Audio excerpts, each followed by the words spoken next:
যারা জুলাই বিপ্লব মানবেন না তাদের জন্য ২৬ সালে কোনো নির্বাচন নাই। জুলাই সনদেই যদি আপনি গণতন্ত্রের প্রতি শ্রদ্ধা না দেখান, জাতীয় নির্বাচনে আপনি শ্রদ্ধা দেখাবেন কিভাবে? আমরা চাই আগামী ফেব্রুয়ারিতে রোজার আগেই জাতীয় সংসদ নির্বাচন অনুষ্ঠিত হোক। উদূর পিণ্ডি বুদির গাড়ে ফেলবেন না। আমাদের দাবি খুব বেশি নয়, অস্পষ্ট নয়, দাবি কম, খুবই সুস্পষ্ট। ১ নম্বর দাবি হচ্ছে জুলাই বিপ্লবকে স্বীকৃতি দিতে হবে। যারা জুলাই বিপ্লব মানবেন না তাদের জন্য ২৬ সালে কোনো নির্বাচন নাই। ২৬-এর নির্বাচন দেখতে হলে আগে জুলাই বিপ্লবের স্বীকৃতি লাগবে। আর জুলাই বিপ্লবের স্বীকৃতি দিতে হলে জুলাই সনদের আইনি ভিত্তি দিতেই হবে। এই আইনি ভিত্তি ছাড়া কোনো নির্বাচন অনুষ্ঠান হওয়ার কোনো সম্ভাবনা নেই। কখন হবে এই আইনি ভিত্তির গোড়াপত্তন? এদেশের মুক্তিকামী মানুষের কথা একটাই, জাতীয় সংসদ নির্বাচনের আগে গণভোট অনুষ্ঠিত হতে হবে।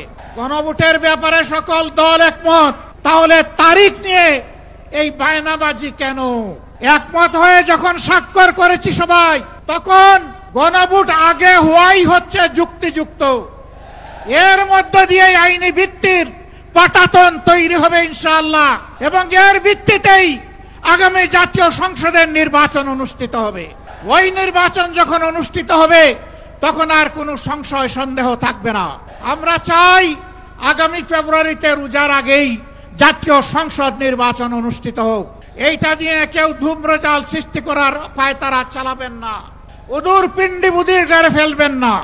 আমরা জাতীয় ঐক্যমত কমিশনে গিয়ে সকল দল আমাদের মতামত দিয়েছি।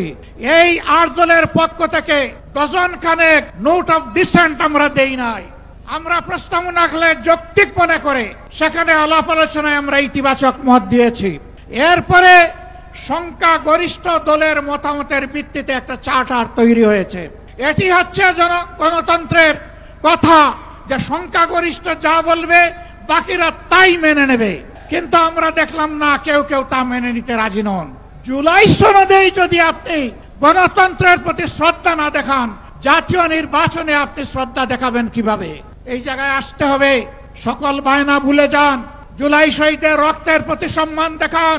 জুলাইয়ে যারা লড়াই করেছে বুক টাট করে, যারা পঙ্গু আহত হয়ে এখনো দুঃখে দুঃখে কষ্ট করছে, মেহরবানি করে তাদের বুকের ভাষা বুঝার চেষ্টা করুন।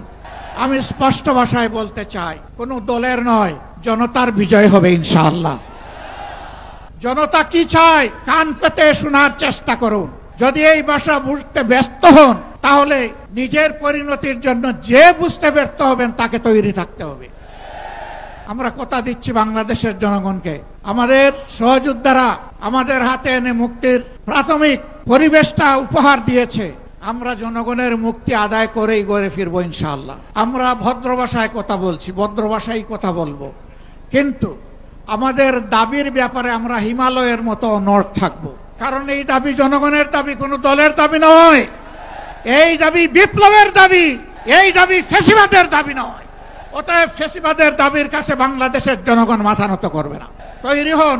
যতক্ষণ পর্যন্ত জনগণের দাবি আদায় না হবে আমাদের আন্দোলন দুর্বার গতিতে চলতে থাকবে ইনশাআল্লাহ।